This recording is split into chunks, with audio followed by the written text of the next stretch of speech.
Okay, it looks like it's starting. Okay. I think we're here. Great. It looks like we're here. So interesting. That took a little bit longer than it usually does. So hi everyone. Welcome to the Real Women, Real Purpose Talk Show live in the On Purpose Woman Global Community Facebook group.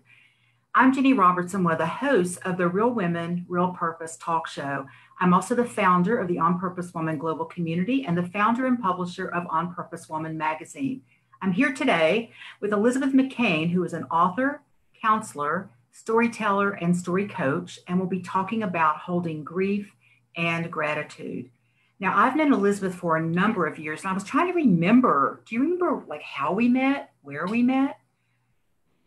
I found out about your networking group. Gosh, Jenny, I think it was like 8 or 9 years ago. You had a group in Silver Spring then. And I know, I found your magazine. It's when you had the magazine On Purpose Woman. It was all over Silver Spring in those days. And I thought, oh, what a neat magazine. And I went to your coffee meeting. Yeah. That's how. So it has probably been 8 or 9 years. So, but for those of you who haven't had the pleasure of meeting Elizabeth, I'm going to tell you a little bit about her. Originally from Mississippi, Elizabeth McCain is an author as well as a counselor, transformational storyteller, story coach, and an interfaith minister in Tacoma Park, Maryland. She supports women and LGBTQ folks in expressing and reframing their stories of loss so they can live with more joy. Having performed her award-winning one-woman play, A Lesbian Belle Tells, all over the Mid-Atlantic area, she hopes to go on a Southern tour performing in 2021, pending the pandemic situation, of course. Right. So, Elizabeth, I'm so excited to do this interview. And you wanted to start your interview by reading an excerpt from your book, because I think you said it sets the tone for what we're talking about today. Sure. Thanks, Jenny. So my memoir, which was published in May, is A Lesbian Belle Tells, Outrageous Southern Stories of Family Loss and Love. And what I thought I would do today is I'll just set the scene. It's a grief scene and then a lighter, joyful gratitude scene. So my mother died when I was 39. She had her second stroke. She had had the first one 5 years before. The evening that my father had died. It was really intense. She lived for 5 more years, and she lived in Boston with my sister and her family. And so I wanted to read you the scene where she is dying, and then I'm going to switch and go to the celebration of life party after the funeral. So just to set the scene, my mother was in a coma in the hospital in Boston, and my spouse Maria and I had only been together a couple of years, and so she went with me, but had never met my mother. I think she'd only met one sibling of mine. So this is as I was walking into the hospital room and seeing my mother lying in a coma. I was grateful for the few minutes I had to spend alone with her. It felt poignant that Mama brought me into this world and that I was witnessing her leaving this world. I gently leaned in and said, Mama, it's Elizabeth, your baby, here. I'm so sorry we've had such a hard time with each other. I want you to know how much I love you. I know that you love me. Thank you for being my mother. I forgive you and hope you forgive me. It's okay for you to let go. You'll be with Daddy and your parents. I'll miss you. You did a good job here. And then I sang a song to her, which I'll just say the lyrics to you now. How could anyone ever tell you you are anything less than beautiful? How could anyone ever tell you you are less than whole? How could anyone fail to notice that your loving is a miracle? How deeply you're connected to my soul. Big tears streamed down Mama's cheeks. The nurse said that was because she had given her the eye drops. Although she was unconscious in a coma, I knew on a soul level she heard me and was touched. Standing by my sister on Mama's left side, we watched her take her final, long, slow breath a few minutes after the nurse turned off the oxygen. I felt the energy of her soul hover above us. I could feel her love for us, all 4 of her children, The spouses and Marie, who was not yet my spouse, stood by the door, respectfully watching us. I could see Mama in my mind's eye wearing her royal blue ultra suede suit that she liked to wear to church in the winter. With her ruby red Revlon lipstick perfectly applied, she looked lovingly upon us and said, "Oh, my 4 babies, I hate to leave you. They're having a welcome party for me here in heaven, and I need to go greet everyone. Remember how much I love you all and know that I'm always with you in your heart. Take care of each other." And then we go to the funeral in Mississippi, and the scene changes a little. This is from chapter 10, A Southern Funeral to Die For. Mama's death marked a new chapter in my life. A few days after she died in Boston, Marie and I flew down to Mississippi for her funeral. It was a traditional Episcopal funeral in my childhood church, Grace Episcopal. I remember it was a quiet service with prayers from the Book of Common Prayer, with comforting hymns such as Amazing Grace, How Great Thou Art, and Jerusalem, My Happy Home. After the burial, we went back to my childhood home for the celebration of life party, because y'all, Southern funerals are to die for. That's when the healing begins. All that connecting and remembering and sharing stories for hours with friends and family. And let's face it, sometimes our friends are more fun than our family. There are peals of laughter and soft, teary eyes, joy and sadness held in a container of love, sharing heartwarming stories and eating comfort food. These rituals begin to heal grief. And oh, the food, all that delicious Southern funeral food, like melt in your mouth pot roast, crispy fried chicken, cooked to death casseroles like asparagus with melted Velveeta cheese on top, homemade biscuits with ham. Not exactly healthy, but to Southerners, this kind of food was a staple in our lives growing up before gluten-free was a thing. There's an amazing book called Being Dead is No Excuse, the official Southern Ladies' Guide to Hosting the Perfect Southern Funeral. And there's scrumptious recipes in that book. Marie and I walked into the house and entered the living room, where there are lots of proper church ladies in their black funeral dresses standing around. Everyone stared at us when we walked into the room. There was an awkward silence. Then, at the perfect moment, Mama's best friend and sorority sister, Shirley, sauntered in. She looked stunning at 77, as a Southern lady wearing her black and white tweed suit with pearls, burgundy lipstick, her beautiful silver helmet of thick hair that made her aquamarine eyes pop. Wearing her black pumps and black hose, Shirley was still one classy Southern lady. I'd known Shirley my whole life and just loved her. She and Mama were tri-deltas at Ole Miss. That's Delta, Delta, Delta. Can I help you, help you, help you? Class of 1946. I've always loved Shirley because she was the opposite of Mama. She was extroverted, fun, outrageous, and curious, bordering on nosy in a warm way. And Mama was introverted, serious, private, and reserved. Shirley had no filter. She said whatever she thought and felt. Shirley rushed over to me and gave me a big mama bear hug. God, how I've missed those squeeze-you-tight hugs from older Southern ladies. "Lisbeth, darling girl, I'm so sorry we lost your mama. She was my best friend." "Well, I hear you brought your partner, and I guess you don't mean business partner, do you, honey?" Leave it to Shirley for a fabulous icebreaker at a funeral gathering. Shirley, Marie, and I laughed nervously while everyone else in the room stared at us. "Hello, dear Shirley. I'm so glad you're here. This is Marie, my life partner. We've been together for 2 years." Shirley smiled, showing her perfectly white teeth, and her voice went up an octave like she was excited and uncomfortable. "Well, hello, Marie. I'm glad to meet you, honey." Shirley looked Marie over from head to toe with that sizing you up look that older coiffed Southern ladies do so well. "Marie, I'm so glad you and Lisbeth don't wear those big old mannish shoes." Little did Shirley know I had forbidden Marie from wearing her comfortable lesbian shoes. "Lisbeth, darling, let's go in the kitchen. I have some questions I want to ask you." I felt excited and a bit nervous as we made our way back to the kitchen. "Honey, did your mama know?" Yes, Shirley, Mama knew that I'm a lesbian. Did she ever meet Marie? No, she refused to meet her. My siblings, Jim and Marguerite, met Marie a few days ago at the hospital in Boston. But no one in my family really accepted me, and it's been a painful journey. Well, I'm so sorry, Elizabeth, but your mama was so religious.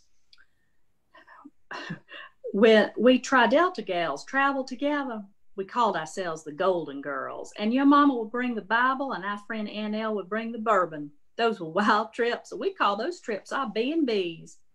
Oh, Shirley, I know that was fun. She grinned and continued, listen, darling, your mother, we called her by her maiden name Cooper. About 8 years ago, she just stopped talking about you. All of us Golden Girls thought that was the oddest thing because you were her midlife baby, and she always talked about you. We thought you had cancer or something. Finally, we heard through the Mississippi gossip grapevine about your situation. Oh, that I'm a lesbian. What would you think, Shirley? Well, I was shocked because you're a pretty girl, and I know you had a lot of boyfriends. But secretly, honey, I was kind of thrilled because I've never known any real live lesbians.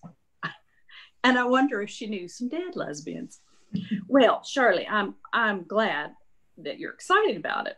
We walked back to the living room. Shirley stared at Marie and stared back at me. She walked over to Marie, determined, and I held my breath. Marie, sugar, I sure do love that you're a Southern girl from North Carolina. Thank the Lord Elizabeth didn't end up with a Yankee. That'd be more shocking than being gay. We laughed heartily, and Shirley continued to amaze us when she said, I want y'all to come visit me in the Delta this spring because there's nothing like losing your mother. You know, Cooper and I shared the same birthday, April 16th, 1925. Marie, I want to get to know you. Y'all come for Easter, Elizabeth. That'll be a hard time for you. We'll share our sadness and our stories about your mama. I was thrilled and amazed that Shirley was embracing us. Wow. I've read that in your book, and I've actually seen you perform some of that in your show, which we'll talk about a little bit later. But to hear your voice while you read that, the last scene with your mom, oh man, brought up some stuff for me as well. So I had a very similar experience with you on that last, I wasn't with my mom when she died, but the last time I saw her, I had that kind of conversation. And I think she wasn't in a coma, but she was kind of not quite there, medicated and all. But I had that conversation about, we're good, and and you can leave whenever you're ready to go, So thank you for that. And what a great You're welcome. Example of our conversation about how you can hold grief and gratitude almost simultaneously. Yeah. These were two separate stories over a period of a week or so, but still you can be in grief and in gratitude at the same time. So we'll talk more about your book a little bit later, but I know that you believe that telling our personal stories in community can create healing. And what you say is not just those meaningful, joyful stories, but also the painful ones. I would say the messy ones. Yeah. The ones that maybe there could even be some shame around or some anger or any of that stuff. So let's unpack that a bit. Why do you think it's important first for women to share our painful personal stories? That's a great question, Jenny. I think as women, we connect in a powerful way. And when we share our vulnerable stories, we really bond and connect, and we know that we're not alone. And I think that vulnerability is really important. Like the writer Brene Brown writes, that it's uncertainty, risk, and emotional exposure. And I think with the right people, with our close friends, sometimes with family members, when we are vulnerable, we just have that moment of a deep connection where we know the other person really gets us. And I think these days, especially during this pandemic, and even with all the technology we've had for so long, there's something really special about gathering together. I really miss that because I'm not doing that very much these days. But we will again. And when we gather together as women, there's just this magical connection that happens, and the healing can really happen, especially when we talk about grief and unresolved issues, because we all have them. Yeah. So do you think the healing, one of the reasons healing starts to happen is because sometimes we think we're the only one who's experienced something like that? And then Yeah, I mean, we share yeah, it, we hear, we get mirrored back to us that, oh, wow, I exactly. understand. Like, oh, you had unresolved issues with your mother too? Wow, I'm not the only one. Yeah, yeah, it really helps because if we're hiding and not talking about it, that's just not a good feeling to feel like we're alone and no one understands. But once we start to take a risk and open up and talk about it, we can find sisters who understand. Mhm. How did you start to do that? Because I've heard women say, well, gosh, I don't know if I can trust, I don't really trust women that well. I personally grew up in the corporate arena where in the 70s and 80s, where we weren't really playing all that well together as women because we were all after some of the same things and there weren't very many seats to go around. And so I just think back to those days about how, I would hear other women say, well, I would never work for another woman. And Uh, we just hadn't learned that. And so how do women start if they do have sort of trust issues with other women? How do you suggest they start to kind of heal that first before they can start to be open and trusting? well, I think it all goes back to childhood, really. We have to look at what kind of family we grew up in, what our relationship was like with our mother or primary caregiver, siblings, and friends growing up. And I think I was really blessed because I grew up in this tiny town in Mississippi where friendships and community was really important. And my mother was close to her sisters. They just bonded really well, and storytelling and getting together, women getting together, because my mother and her sisters later got a house together, bought a house together up in Tennessee, and we would all gather on the porch, and the husbands didn't come around very much during those summers, by the way. It was usually the women and the girls.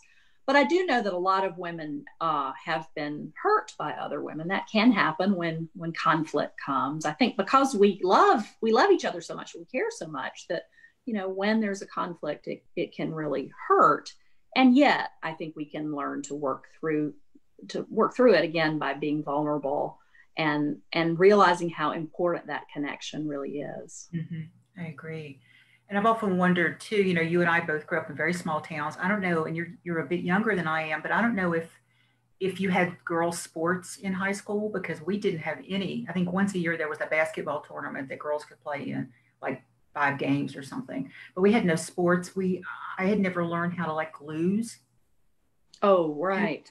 and when I was out there then in the corporate world, and I did have great friendships and grew up in a great town with a lot of community. But when I was out there in that world, I didn't realize this until many years later. I'm thinking we didn't know really how to lose to each other and still be okay. Like guys Uh, lose at golf and go have a beer. And right. we hadn't really had that experience, most of us, to actually be on a team or to, I don't know, I guess sororities might count, but it's a different ball game. So what do you think about that? Well, I was not a sports kind of gal, and I went to a tiny boarding school. Um, So, what I learned about up in Tennessee, and we had theater and chorus. So, I think they were just starting to have girls' teams and sports, but I wasn't into sports and I wasn't a cheerleader. I was sort of the artsy type. And I think that taught me a lot about the bonding and working together when you're in a play together. You're supporting each other and you're responsible for a lot. Or in a chorus, there's this creative energy that happens. mhm. And I think that must have helped me a lot. And I've always had like close friendships with other girls, and women have always been important to me. And I think that was modeled in the South pretty well. Mhm. And I was just always open and wanting to connect. Although my mother was very private. It's very interesting because I think she had friends, definitely. But in those days, probably our mothers were around the same age, that they were sort of more reserved, that generation. But I was not. I've always My been mother was pretty. probably about 10 years younger than your mother, but she was also very reserved and very picky about, friend Yes. letting, I mean, there were certain women that she would have just gone to the mat for, but she still held herself back a bit. Yes. But let's then talk about this whole idea of community. How does a woman go about finding a community where she feels like she can tell those stories or can be who she really is without wearing that, that persona that we've been taught to wear a lot when we were growing up?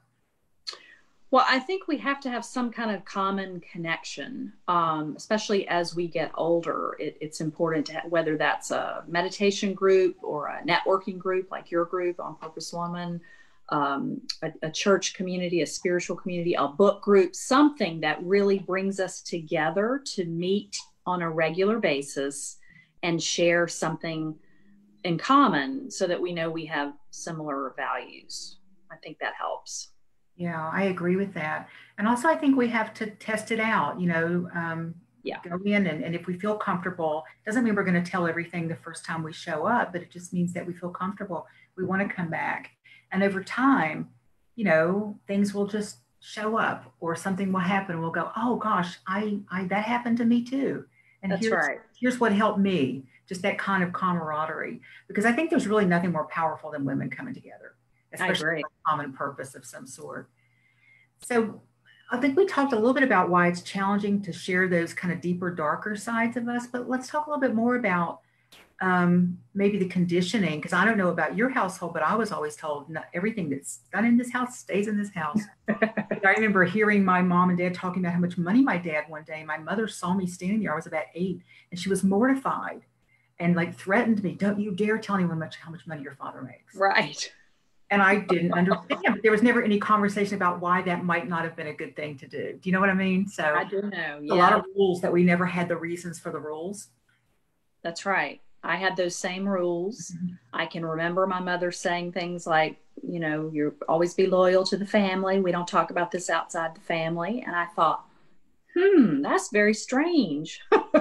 And I had a couple of really close friends. I remember I had this one, I guess she was my best friend growing up, Colleen, and we would talk on the phone every night. And our mothers would be so mad because this was before, getting a second line or call waiting or any of that. And we would just talk for hours every night after we did our homework. And I think I felt a little rebellious because my mother really didn't do that. I think I observed by seeing what my mother did not do. And I was like, I don't think that's going to work for me. Cause I was, I was going to say relate to that. Yes. Yeah. I was a little rebellious, but also just a totally different personality than my mother. I was more open and extrovert, although shy as a child, but definitely more extroverted. And she was much more introverted and private. Yeah, those rules are really interesting, but that's for another conversation, for a whole other book or something. Right. So this whole idea of learning to reframe our difficult stories, and you talk about mining the gold that's actually in those stories. Can you say more about that? Yeah, I guess I learned to do that when I started writing my one-woman show and then more with this book, because I had some really rough experiences when I came out as a lesbian. I had a lot of family estrangement and it was just really painful. And I had a lot of support here in DC, but with my family in Mississippi, it was just really difficult. And so I began to be in like women's spirituality groups and really connect. And I'm sorry, Jenny, I just lost my train of thought. What I was taken down. Reframing our difficult stories. Reframing, right. Gift, I guess, in them. Yeah. Right. So when I found storytelling, we were living in Asheville. Marie and I had lived there 2004 to 2007. And I took a storytelling retreat for 6 days with a wonderful storyteller down there. And we learned how to tell personal stories, and then, which was just magical. And then we moved back here to the DC area in 2007, and I found a storytelling group. And here in DC, they were really emphasizing how important it is to make a connection with the audience, to have vulnerability, and to look at your story in a way in which you could have healing, you could reframe it, that if it's a difficult story, that certainly we share the difficulty and talk about what did we learn? How did I grow from that?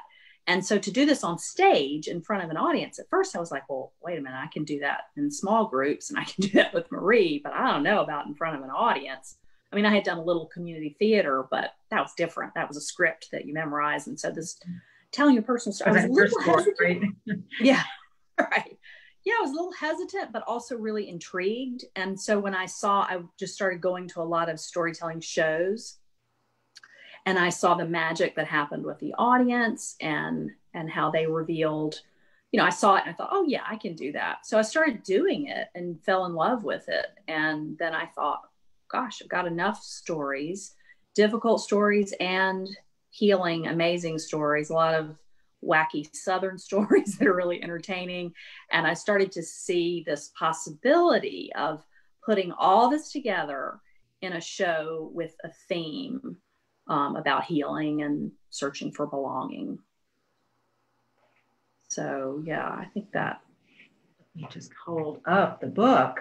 Indell Tells Outrageous Southern Stories of Family Loss and Love. But the one woman show came first, right? It did. And which Don and I both saw and loved it. So why you kind of said a little bit about why you decided to write and perform that show.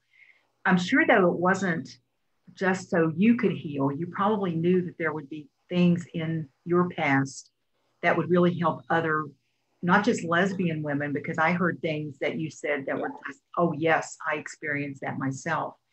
And so you had a bigger purpose, I think, in doing the show, correct? Yes, I wanted to reach out to other people who struggle with these same themes that are universal about healing, finding our tribe, loss, grief,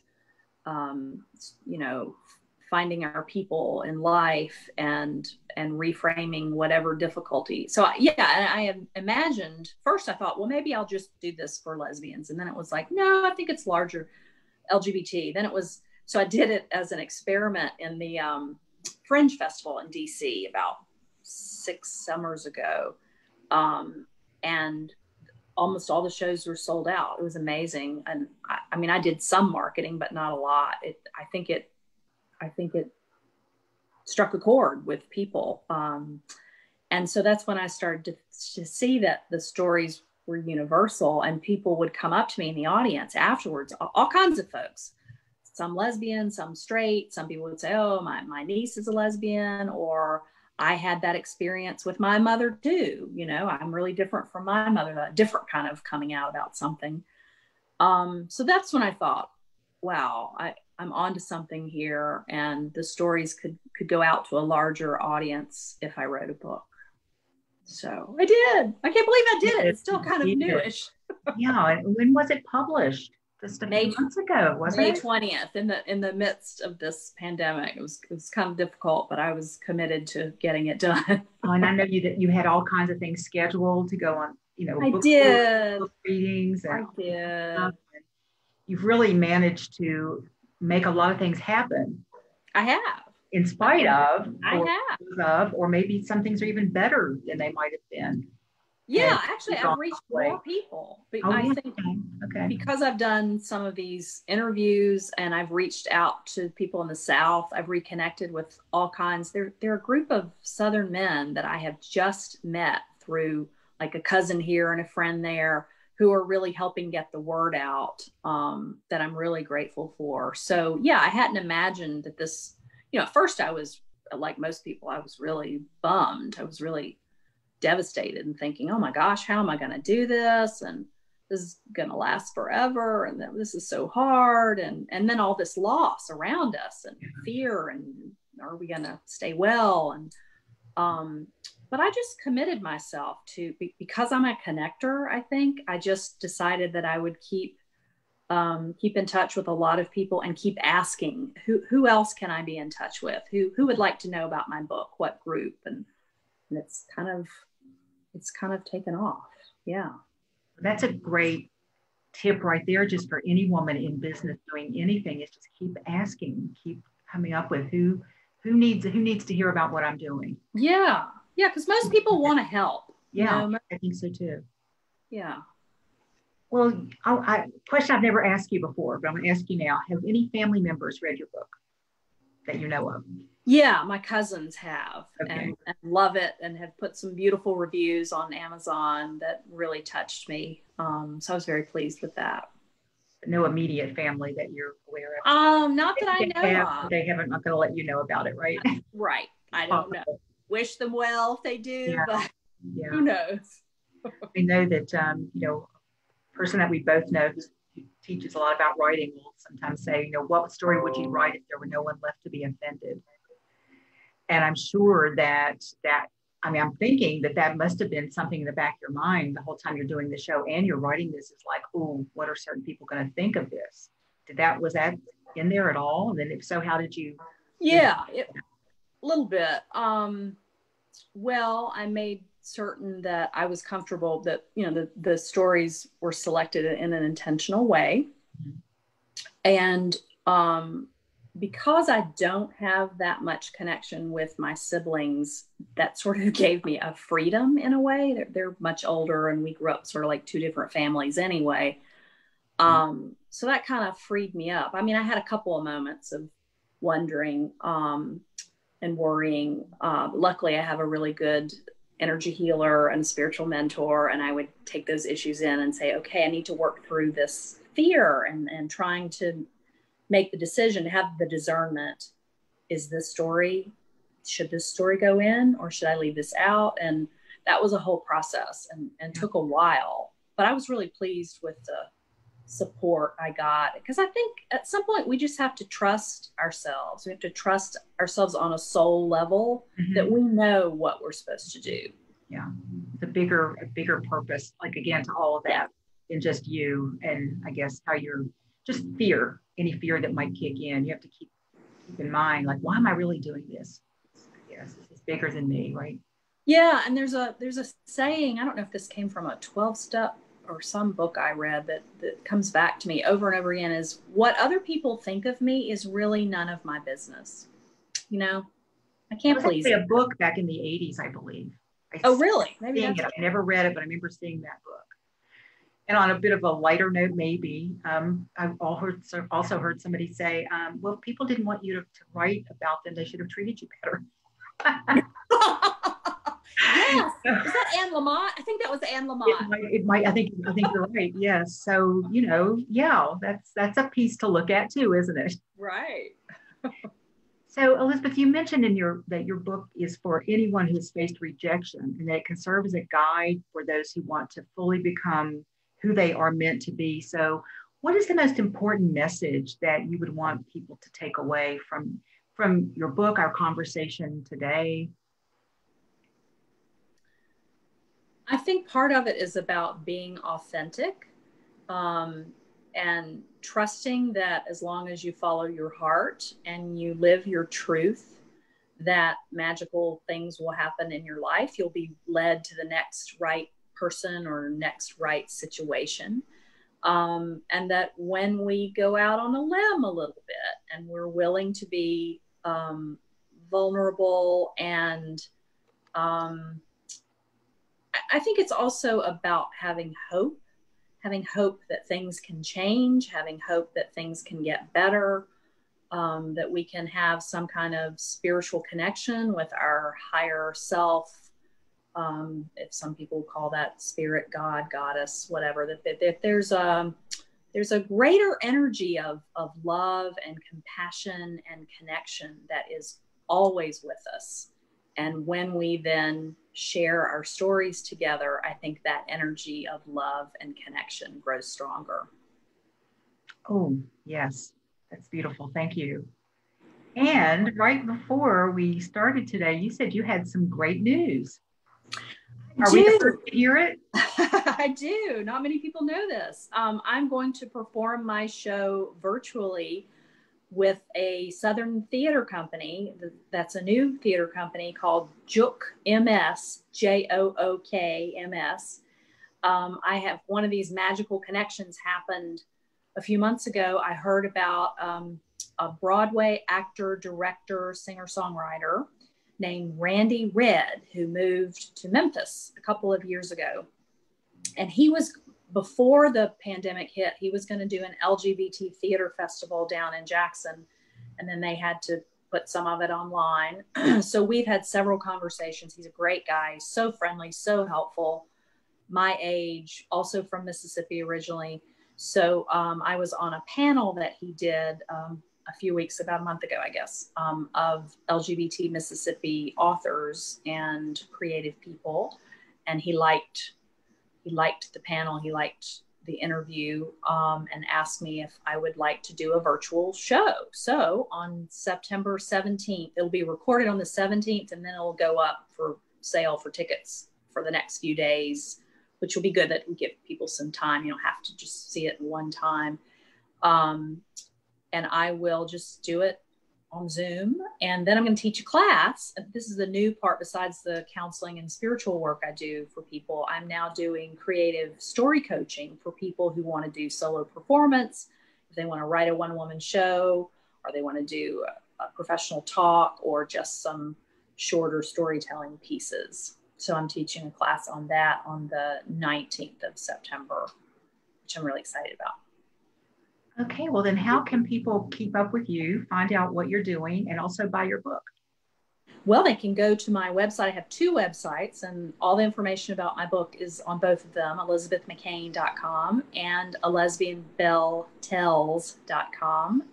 If you want a signed copy that I can mail you, you can buy it on my website, lesbianbelletells.com, or you can buy it on Amazon. And you can follow me on Facebook and Instagram. And I have a newsletter. You can sign up for my newsletter if you go to my website, and I'll be doing one coming up soon. One other thing I want to tell folks about, this Sunday, I'm doing an online storytelling class at a metaphysical church in DC called the Institute for Spiritual Development. And I'm going to teach people how you craft a meaningful story and how you share it. And then people are going to share a 5-minute story on this very theme of grief, gratitude, and grace. And then we're going to give each other positive feedback, only positive feedback. This is not like a critiquing your performance kind of thing. This is really about appreciating, because I'm also really so grateful that I've learned about positive psychology, and where the gratitude piece comes in for me about the grief, is I learned about this. Well, I learned this from a storyteller about when we tell a story, or really when you do anything in life that's a little edgy and you're trying to gain more self-confidence, it's really important to give ourselves positive feedback and say something that's, I really liked, so after I perform, or after this, I'm going to go journal and write what I liked about what I think I did well. And then I teach my clients to do that. And there's this notion in positive psychology called savoring the positive, which is about looking at the good and really giving ourselves time to focus on that and feel that in our heart, to take like 30 seconds and pause and let it land in our heart and say, wow, that was so wonderful, that conversation I had, or that sunset, or something at the end of the day. It can be like a spiritual practice. So I'm going to talk a little bit about that. And I hope to do more workshops at that church in the fall as well. Oh, that whole idea of savoring, because savor and savory and savoring are just such great words, aren't they? They are. Ourselves in that, Yeah. And I think, we live in a culture that teaches us to move on to the next, like this is over. Okay, what next? What next? And it's really important, especially now, because this is a difficult time during this pandemic, and we're still living with a lot of uncertainty. And so I think it's more important than ever now to go, okay, what is still good in my life? What do I feel happy about that happened today? And what can I look forward to tomorrow? Even the simple things can just shift our mindset from that doing ego, being productive, to this heart-centered, being in the soul and in the heart, and really being present to life, right? Because who knows what's going to happen? We don't know. Beautifully said. I think that's a wonderful way to end our conversation today. Yeah. Thank you so much. This was, I knew you and I could do an interview for 6 hours if we had devices, but thank you. Thank you, Jenny. All of your wisdom, your encouragement, and your outlook on life, because I think that can be contagious. I think people can actually learn from people who are walking around, being in the world like you be Elizabeth McCain. Thank you so much, Jenny. You're so welcome. You're so welcome. Great. I want to thank all of you for joining us today for the Real Women, Real Purpose talk show live in the On Purpose Woman Global Community Facebook group. For a list of the Real Women, Real Purpose talk show topics, go to onpurposewomanmagazine.com and check out the current issue. If you love this interview and you want to share it with your friends, you'll find it on our YouTube channel in the next 48 hours. You can go over to On Purpose Woman Global Community on YouTube, subscribe, and sign up for notifications. There are already probably about 20 interviews over there from amazing women, so don't miss those. Go catch those right now. We do have 3 more interviews next week, and if you want to join us live on Facebook for any of those interviews, you must join the On Purpose Woman Global Community on Facebook. If you're watching this live right now, you're already a member. But if you're watching this on YouTube, go over there and ask to join, and you'll be the first ones to see this. Again, if you want to check out all the interviews, please go over to YouTube and subscribe to the channel, the On Purpose Woman Global Community. And I want to thank you again, Elizabeth. Thank all of you for watching, and I'll see you next time. Bye, everyone. Bye-bye.